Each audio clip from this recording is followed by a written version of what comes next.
right, welcome to the next lesson. We are here at Let's Hang Out. Do you mind if I paint? I have switched up a couple things on the camera just to try to give a better view. I was watching a couple of the earlier paintings of this one here where we did the liquid white and then the sky and water and clouds. And because I'm right-handed, having the camera on my right seemed to kind of block the view. So I'm going to try this on a couple of them. If you have a preference one way or the other, do leave us a comment because I want to make it as useful as possible, as I mentioned before. My name's Dan, and I'm just going to break this into bite-sized pieces as we work our way through a pretty classic Bob-style painting. This one's called My First Painting, and we're up to the mountain stage. So I'm still working from the same palette I was before. If you're extraordinarily astute and been watching the other videos, I'm in a different beanie right now. I actually had to go attend an awesome meeting for a bit, so I've been gone for a while today, and now I'm back. So I've got mountain mix smushed out on my palette. I'm going to take my large palette knife, number 10 palette knife, go straight into that runway of paint, and get my nice little pretty fat cooked looking roll of spaghetti out there on my knife and just decide where the mountain lives today. So I think our mountain's going to live right here in front of this cloud today, and all we care about is this outside edge that we're getting over there and over here as we bring it a little bit to the left. We do not care at all right now what's happening down here. That's why I can just scrape it off. I hope you can hear my knife on there. I'm using pretty good pressure to get off as much of that paint as I can. So I'm going to get a little more of my dark mountain mix there. And maybe we'll have a little two-peak mountain here today. So let's just kind of hook this one in here together with it. Because again, all we're caring about is this good outside ridge of paint that we're getting. I just don't want it to be too perfect looking because most mountains are not that way. So let's just give it a little bump and a jiggle and a wiggle over there. And maybe this one comes out here today. This is growing into be a rather large mountain. I didn't mean to do that, but hey, sometimes it happens, and that's just fine. So I'll scrape off all this excess. Scrape it off, scrape it off, scrape it off. And again, all you care about, I hope you can see that well, is just this outside edge. Because we're about to move the mountain. Got myself a couple of brushes. I'll do it probably with a 1-inch brush. That's what I like to move mountains with. And just going to wipe that knife off. Then we'll put some highlights on this mountain. Some snowy side, some shadow side. Just have a good play with it. Now this is a pretty experienced 1-inch brush. It's helped lots of people create lots of masterpieces through all the classes it's been used in. And so now I'm just going to grab the edge of this mountain. So I can put the brush right down inside. And look at that, I can get that brush right up to the edge.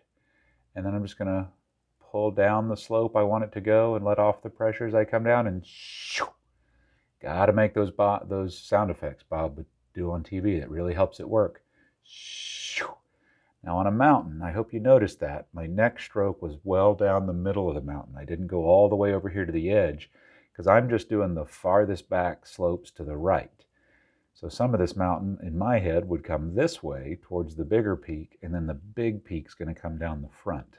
So be careful you're not pulling it all in one direction and really flattening out the slopes and natural contours of your mountain.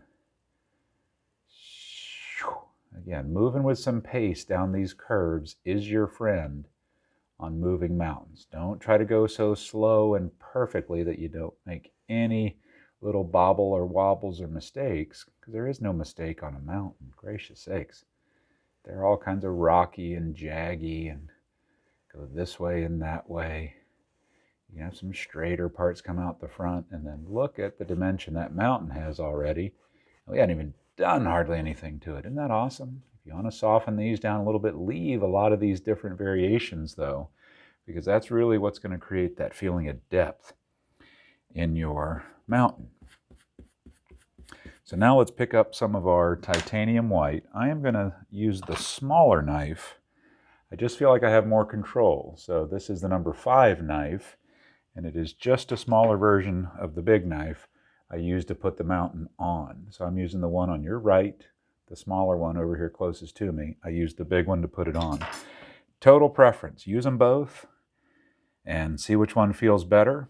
Now, when you put a snow highlight on the mountain, the biggest mistakes I see people make, they don't get the paint roll on the knife correctly, and then they use way too much pressure. And in a close third, it's just being chicken. They're too delicate, or they go over things too many times. They're just afraid of making a mistake. You can't make a mistake. You just got to go for it. So take your knife. I've pulled out my good flat roll of white, and I'm just going to cut across it. So I get that nice little roll of paint out there. Oh yeah, you can see that really well. One little spaghetti noodle of paint. Just go decide which one you're going to highlight first and go for it. Get up here to the edge, feel that paint grab, and then just no pressure. Let it turn. You can really see all these little pulls and holes, and that's what Bob calls the snow breaking for you. And that's what you want it to do. That's what makes it look like snow. So I'm going to reload, wiped off my knife, got my little roll of paint out there again to reset. I'm just going to come over here and do a little further over. I'll leave a little gap in the middle there. So I'm going to put some dark in there and really separate those peaks. But look, I'm kind of shaking and jiggling and wiggling as I come down that peak. I'm just going to soften this a little bit. We're going to turn this base into mist in a minute anyway. I don't really care what's happening down there.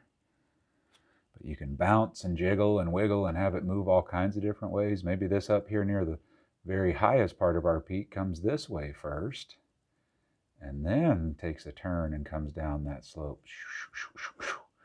That's the beauty of using a very firm paint. Bob's titanium white is very, very firm and wonderful for putting snow on the mountain. Look at that just break and pull right off of there. Isn't that fantastic?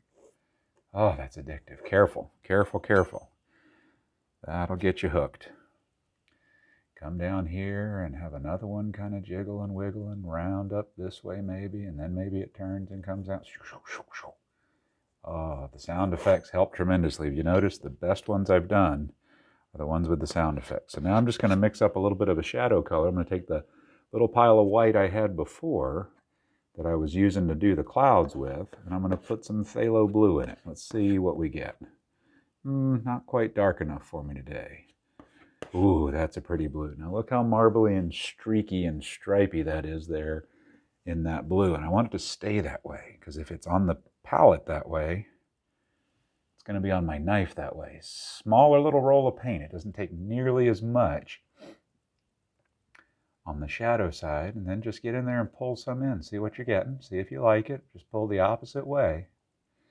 Every little snowy peak that you want to have stand out with any depth and individuality is going to need some shadow.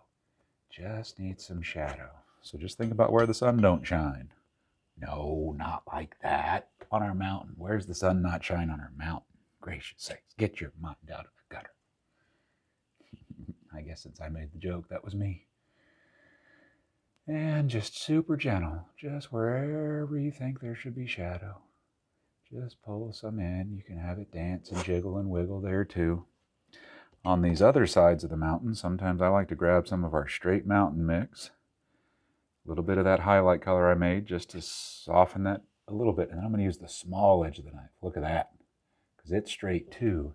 And boy, it can really let you get in there and just pull in a little flavor. Just pull in a little flavor.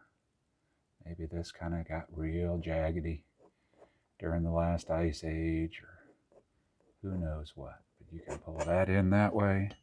Sometimes you can get real dark and just grab you a little bit of that mountain mix, maybe a little bit of that blue mix where we did the water, where we got the colors mushed together a bit. And down this back side of the mountain, watch this. Oh, you can really set that back edge back there if you want to. You can kind of bounce in and have it pull. Just do different things. Don't use all the same pressure, because you're not going to see it all the same. Clouds would be casting a shadow. Oh, all kinds of things would be happening here on the back of your mountain. As you get down here, maybe where you can see a little better, maybe you just kind of tug and pull a little in like this. And we're going to miss some of this out, so don't worry about it being too bold here. Just think about where you want this mountain ridge to kind of come down and land. Boys, there's all kinds of things you can do. Let's grab some more of that dark. That's feeling good, and I'm having fun doing that. So let's do this. And we're going to make kind of a rocky face coming down this way.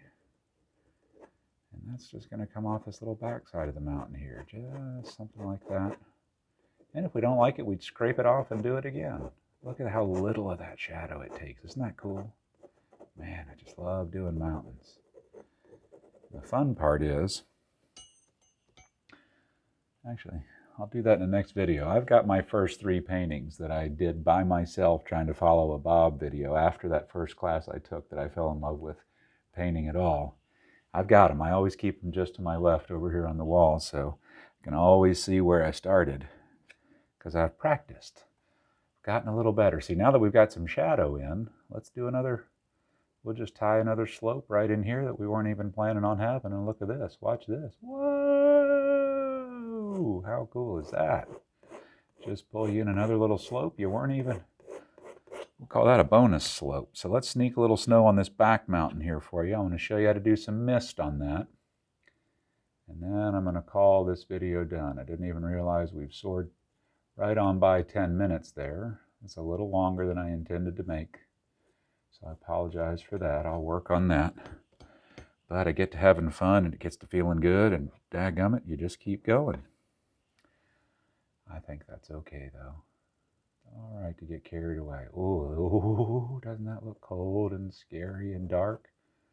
I guess old Sasquatch needs him a place to sleep too, and maybe a little mountain goat if he needs a little place to get in and out of the cold. Whew, looks cold in there to me. Maybe this part down here has got just a little sun every now and then, so it's kind of got some melted. Got to make up these stories in your head. Doesn't really matter what's happening, but it's fun to just kind of let your brain go. Feels good. Just let it go. Get a little too much on there. Just go ever so gently back over. Ever so gently. Don't destroy it.